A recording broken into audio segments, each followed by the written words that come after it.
Item 1 is student attendance, and one of the things that we're going to be far more proactive on this year is student attendance. I say it because as we go through our data, the biggest glaring, the biggest attendance issues that we have are not what I thought they were. I always thought that our biggest issue had to deal with unexcused absences. And although those are issues that we have to work through and resolve, by far the bigger issue is excused absences. And so when we look at our elementary campuses and we ran attendance reports from last year, we had campuses, and this isn't an indictment on the campus, and I'll explain why.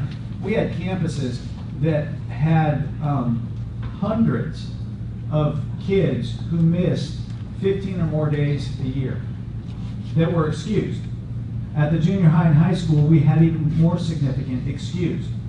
And I don't fault the campuses for it, I fault somewhat myself, because as I looked at attendance, I always looked at it as being an unexcused absence issue.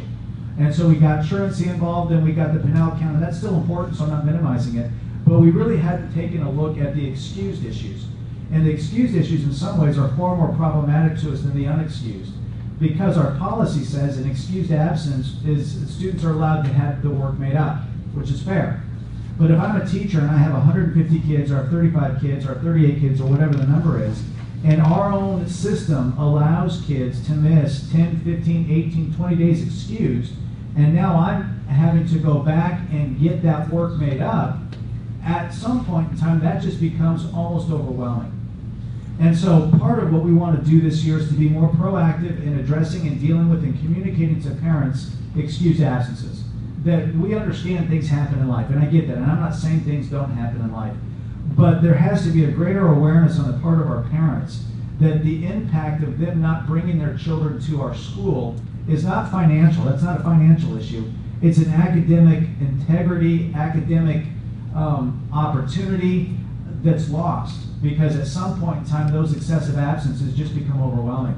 And so in addition to that, the state of Arizona, the Department of Education has interpreted legislation on attendance to mean this, that from the state's perspective, school districts can do, quote, anything they want. That's not really, but for the discussion, anything they want with the first 10% of potential absent days. So that 10% is based on your calendar.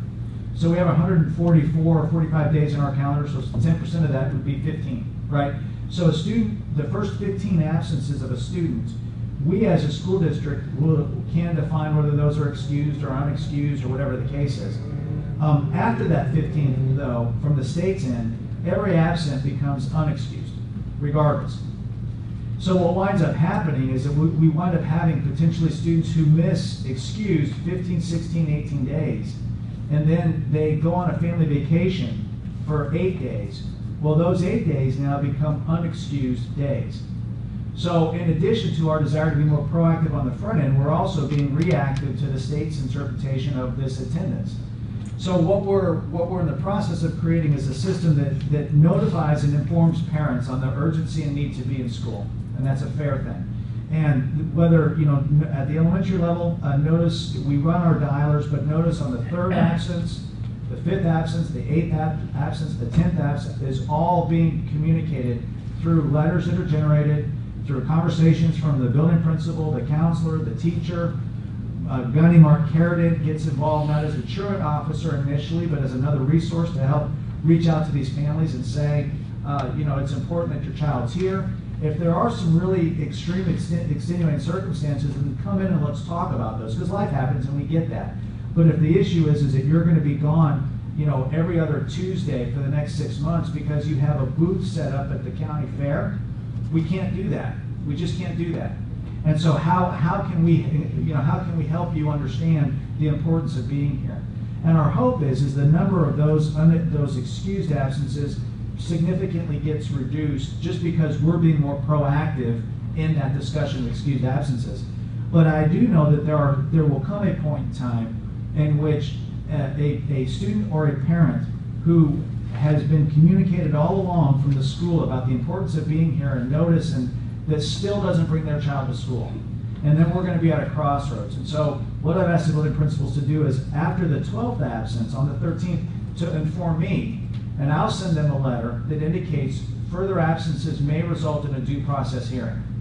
And that seems a little bit contrary to our goal and mission as a school district. You're not coming to school, so we're going to potentially suspend you from school. I get that. But what I also think is really difficult in our system, because of in our system, if you miss 15 days, that essentially on a traditional calendar is 20 days. You've missed a month of school. That no line of business, no line of employment, no line of organizational operation would step back and say, you can miss 20 days and it's going to be okay. And so the hope is through all these interventions that we're putting in place on the front end, we really curb that number, and the goal is just to have kids here so we can do the magic that I know that we're capable of doing.